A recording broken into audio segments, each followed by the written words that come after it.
सब बात का सब शब्दों का प्रयोग नहीं करेंगे, लेकिन उनकी इच्छा है। वो जब उनकी इच्छा थी इस पार्टी में आए, उनकी अब इच्छा नहीं है।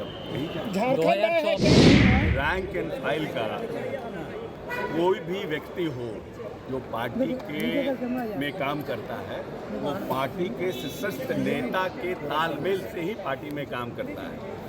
जब तक पार्टी में अनुशासन नहीं रहेगा, पार्टी आगे नहीं बढ़ सकती। नमस्कार, आपके साथ मैं रोहित कुमार। आप न्यूज़ 4 नेशन पर। उपेंद्र कुशवाहा ने नई पार्टी का ऐलान किया तो जदयू से तमाम पदों से इस्तीफा देने के बाद पहली बार जदयू का बड़ा बयान सामने आया है। बिहार सरकार में मंत्री और नीतीश कुमार के खास अशोक चौधरी का बड़ा बयान सामने आया। अशोक चौधरी ने जो है रांची में बयान दिया है। रांची में अशोक चौधरी ने कहा है कि महत्वाकांक्षा रखना सही बात है, लेकिन अति महत्वाकांक्षा सही नहीं। उपेंद्र कुशवाहा पर हमला बोलते हुए अशोक चौधरी ने कहा है कि क्योंकि उपेंद्र कुशवाहा को नीतीश कुमार ने सबसे ज़्यादा सम्मान दिया, 3 बार जो है उनको उन पर भरोसा जताया, लेकिन बावजूद उसके उन्होंने जिस तरीके से धोखा दिया या जिस तरीके से आरोप लगाकर कि वो अलग हुए हैं, उन्होंने ये ठीक नहीं किया। क्या कुछ कह रहे हैं अशोक चौधरी, आपको छोड़ जाते हैं उनके पूरे बयान के साथ।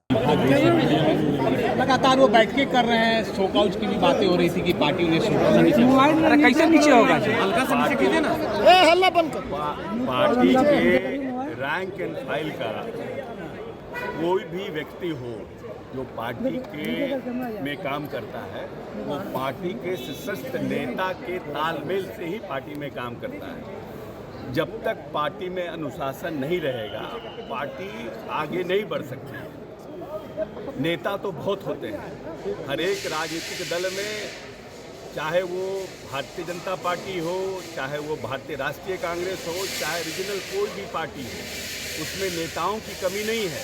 हमारे यहाँ भी नेताओं की कमी नहीं है, लेकिन हमारे शीर्ष नेता नीतीश कुमार जी हैं और उनके निर्देशानुसार ही सब लोग चलते हैं। और पार्टी के राष्ट्रीय अध्यक्ष राजीव रंजन सिंह जी हैं। तो जब तक पार्टी के शीर्षस्थ नेता की जो मंडली है वो निर्णय करती है और उसके बाद पार्टी आगे बढ़ती है। लेकिन अगर आपको कोई निर्णय से, उनके कार्य करने की प्रणाली से या निर्णय से आपके बीच असंतोष है, तो उसको शीर्षस्थ नेता के सामने कहा जाता है।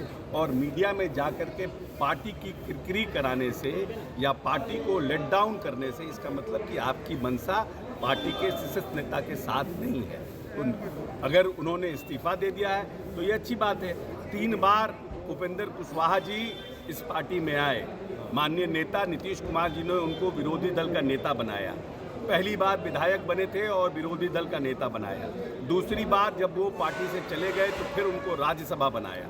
फिर पार्टी छोड़कर चले गए तो फिर जब आए तो उनको MLC बनाया और पार्लियामेंट्री बोर्ड का चेयरमैन बनाया। तो माननीय नेता ने उनको पूरी तरह से सम्मान दिया और सम्मान किया, मगर उनको लगता है कि वो कुछ और चाहते थे नेता से, तो ये उनको बात करना चाहिए। महत्वाकांक्षी होना अच्छी बात है, अति महत्वाकांक्षी होना अच्छी बात नहीं है। भटकती आत्मा नहीं, नेता है, भारत सरकार के मंत्री रहे, हम सब बात का सब शब्दों का प्रयोग नहीं करेंगे, लेकिन उनकी इच्छा है। वो जब उनकी इच्छा थी इस पार्टी में आए, उनकी अब इच्छा नहीं है।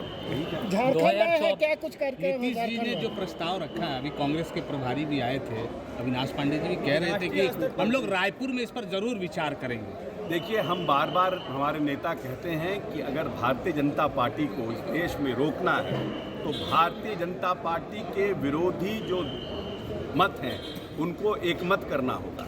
जो बड़ी पॉलिटिकल पार्टियां हैं वो सब वोटों का जो बिखराव होता है उससे भारतीय जनता पार्टी को फायदा होता है। अभी भी इस देश में गंगा जमनी संस्कृति को एक रखने वाले लोगों की संख्या भारतीय जनता पार्टी की जो संख्या है उससे ज़्यादा है, लेकिन वोटों का बिखराव होता है, उससे उसका फ़ायदा मिलता है। इसीलिए बार बार हमारे नेता कह रहे हैं कि ना हम प्रधानमंत्री के उम्मीदवार हैं, न मेरी कोई इच्छा है, लेकिन कांग्रेस अगर पहल करे तो उसके नेतृत्व में अगर एकजुटता बनती है तो हम समझते हैं कि हम भारतीय जनता पार्टी को रोकने में सक्षम हो पाए। क्या उम्मीद है कि 2024 से पहले आप लोग रामगढ़ में देखिए, इस प्रदेश में जो अलायंस की सरकार चल रही है उसका हमारी पार्टी के साथ कोई गठबंधन नहीं है और हमारा कोई पॉलिटिकल अलायंस उनके साथ नहीं है, लेकिन बृहत राजनीतिक इंटरेस्ट को देखते हुए इस राज्य के बृहत जो पॉलिटिकल इंटरेस्ट है, जो बार बार हमारे नेता कहते हैं कि